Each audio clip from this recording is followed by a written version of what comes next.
Monsieur le Président, mes chers collègues, beaucoup de régions ont fait le choix de chouchouter l'industrie du cinéma et de l'image animée, qui compte une part de marché très importante dans l'économie locale. Ce n'est pourtant pas une industrie comme les autres.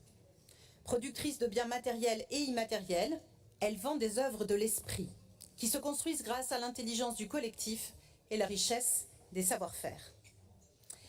Merci à tout l'écosystème néo-aquitain, riche d'auteurs, d'autrices, de réalisateurs, réalisatrices, de comédiens, de comédiennes, de producteurs, productrices, techniciens et techniciennes, y compris en post-production, de musiciens, musiciennes, exploitants, diffuseurs, responsables de festivals, de bureaux d'accueil de tournage, médiateurs, médiatrices et formateurs et formatrices.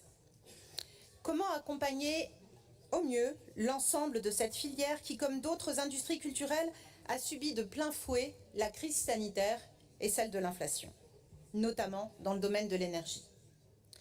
Comment cette convention est-elle garante d'un soutien à la création dans sa diversité, notamment en favorisant les émergences, la détection des nouveaux talents, en assurant par ailleurs l'égalité entre les hommes et les femmes?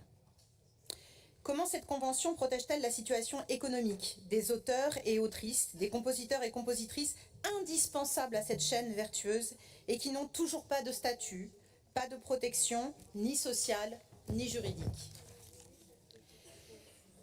Et où se multiplient les situations de précarité, profession qui se sent par ailleurs menacée par l'intelligence artificielle?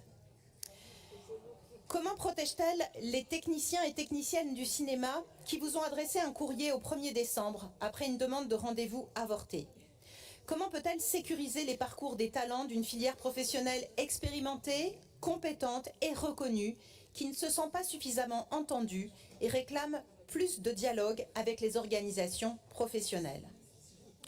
Comment nous permettra-t-il de sortir du tout attractif et des politiques de rayonnement de la compétitivité d'une région à la course du prestige aux Molières, qui favorise le choix pour le comité de lecture de soutenir des projets qui réunissent déjà toutes les conditions pour réussir sans avoir besoin du soutien de notre région?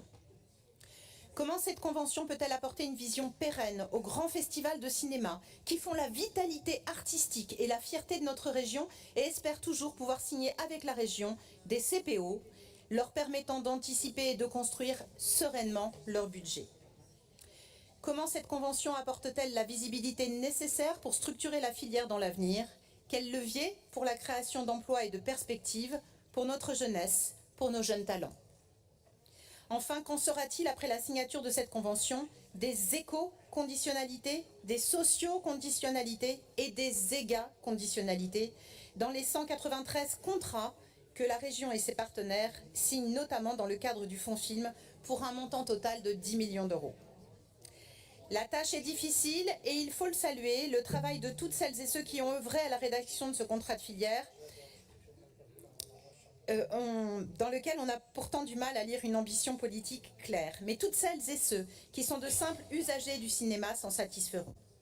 Pour contrebalancer maintenant la vision étriquée du Rassemblement national qui n'adhère pas à l'indépendance et juge les contenus, je voudrais faire un hommage de façon générale au cinéma et dire merci encore une fois à toute cette filière qui donne l'opportunité d'ouvrir des imaginaires, de rencontres et d'interactions multiculturelles positives et nourrissantes, à l'inverse des méfiances nauséabondes vis-à-vis de l'altérité répandue par une certaine partie de cet hémicycle. Merci.